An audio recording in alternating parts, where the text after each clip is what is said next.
नमस्कार, आपके साथ मैं रोहित कुमार। आप न्यूज फॉर नेशन पर हैं। कई ऐसे मुद्दे हैं जिसको लेकर के या जिन मुद्दों पर बीजेपी और जदयू के बीच की तल्खियां साफ नजर आती हैं।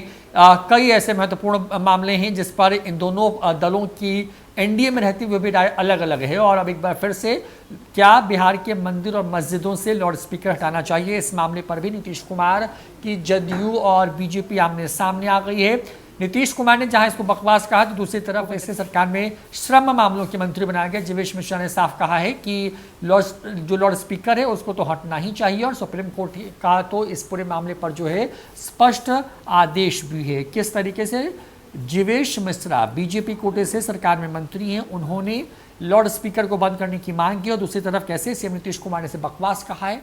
देखिए किस तरीके से बिहार में दोनों नेताओं की आपस में भिड़ंत हो गई है लाउड स्पीकर यानी कि चोंगे को लेकर के। मांग कर रहे हैं लोग कि लाउड स्पीकर होना चाहिए। अरे छोड़िए ना वो सब चीजें, एथेनॉल वाला बात, एथेनॉल का बात करिए, सब बेकार चीजें। अब बिहार में हम लोग का जो व्यू है जानते नहीं है ना, हम लोग किसी भी धर्म के बीच में कोई हस्तक्षेप करते हैं कभी नहीं। सबको अपना अधिकार है, करते रहते हैं अपना काम। भी धार्मिक ग्रंथ में ये नहीं लिखा हुआ है कि माइक लगा करके तुम हमारी इबादत करोगे, पूजा करोगे, तभी हम सुनेंगे और तभी हम प्रसन्न होंगे।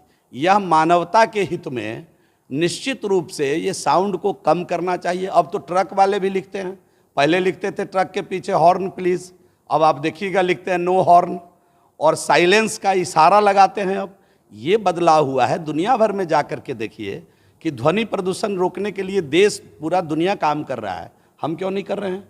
तो इसमें कोई धर्म के चश्मे से इसको नहीं देखना चाहिए। इस प्रकार का जो ध्वनि विस्तार यंत्र लगा करके हम अल्लाह को या भगवान को रिझाने का प्रयास करते हैं, उसके बजाय मन को शुद्ध करके, गोस्वामी जी ने तो लिखा है कि निर्मल मन जन सो मोहि पावा, मोहि कपट छल छिद्र न भावा। और कुरान भी इस बात को कहता है कि नेक इंसान बनिए। मैं बुद्धिजीवियों से अपील करता हूँ कि 18 जुलाई 2005 को जो सुप्रीम कोर्ट ने निर्णय दिया है उसमें साफ साफ कहा है कि 75 डेसिबल से ऊपर का ध्वनि आप नहीं, उसका इस्तेमाल नहीं कर सकते हैं। 10 से 75 डेसिबल उन्होंने मापदंड तय किया है।